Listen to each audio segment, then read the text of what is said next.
Hi, everyone, and welcome to week 6 of our course. We are now almost two-thirds of the way done with this great course. A couple things that I want to make sure that we focus on.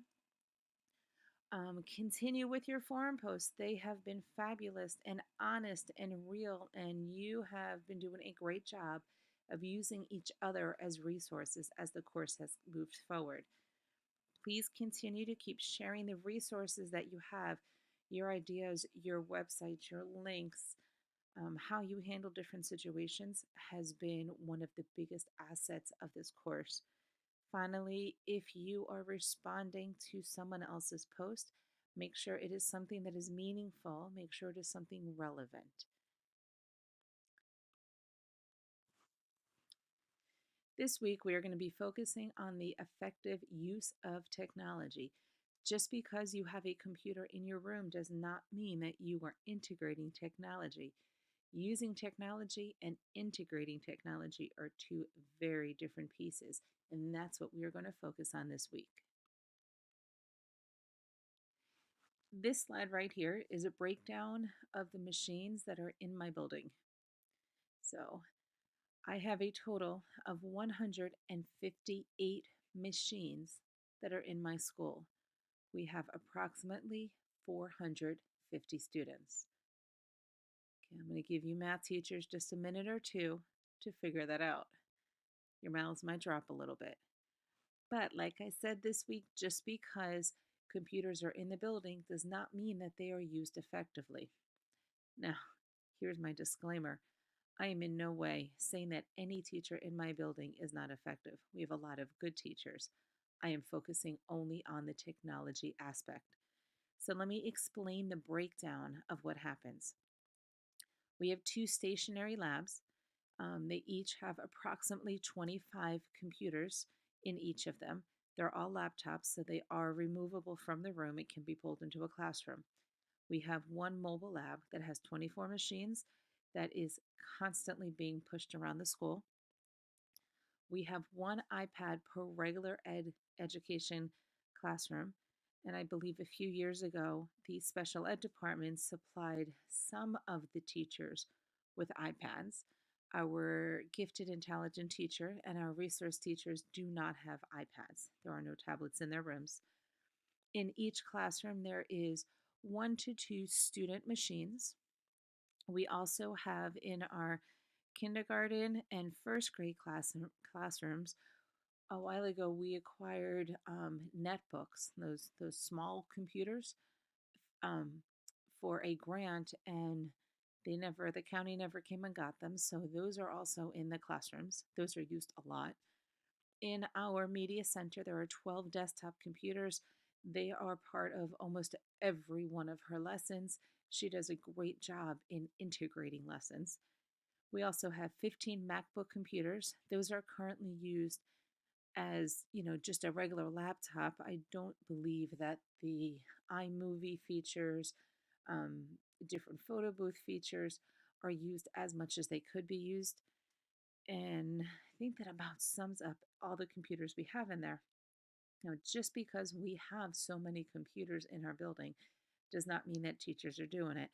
Actually, the other day we just had a conversation about keyboarding and at what point is keyboarding taught and when is keyboarding a skill that needs to be taught, or should students only write on pencil and paper traditionally and then transcribe it into a computer, or should they be composing on the computer? Because if they don't know where the letters are, is that going to inhibit their writing? But if they write on the computers, won't that help them with the keyboard? So it was quite a discussion. We have a lot of these discussions at school. At what point do we make something more integrating, or are we just coming in and doing drill and kill websites, math worksheets, things like that that we can do online? Now, there is a time and place for every one of those. I'm talking about coming into the computer lab for 45 minutes and doing these websites. I'm not a fan of that. I think that you may have picked up on that throughout this course. This poster here was one of my favorite finds in a recent year or two. You've got two columns on here. The left side, using technology. So I'm just putting technology strictly in my room. Kids are getting on in their, lack of a better term, playing games. The right side, technology integration. This is where we fall. These are all the things that we've been doing with our class, discussing with our class, questioning things, over the last 5 weeks. Your lessons that you created a week or two ago, technology integration, it's all there. Now, you've been faced with the challenge though because you have limitations in your buildings. There are people who only have an interactive whiteboard, a laptop, and a projector. And I'm asking them to create these technology integrated lessons, but those are the three tools that they have. And that can be a challenge, and I'm aware of that challenge. So we need to figure out, what if that wasn't a challenge? Now, this poster here is listed in our course. You can pull it up yourself and you can read it probably a little bit more clear than what you could read right now. So, with all this in mind, we're going to take what we've been working on and now we're going to apply it in a little bit of a different aspect. Throughout your teaching career, I would say that there's a good chunk of things that you already have in your room that you've created or that you've borrowed from somebody. I would imagine that when you need to create a lesson, you look online and you see what ideas are out there. I know anyone who might use smart notebook lessons, majority of people before they create the lessons, they go on Smart Exchange and they see what's out there before they begin creating their own, or they take something that's out there and they adjust it to make it fit into their classroom. That is what our focus is going to be for this assignment. You are going to locate a lesson online, maybe one that you've used, maybe one that you're looking for, that has zero technology in it.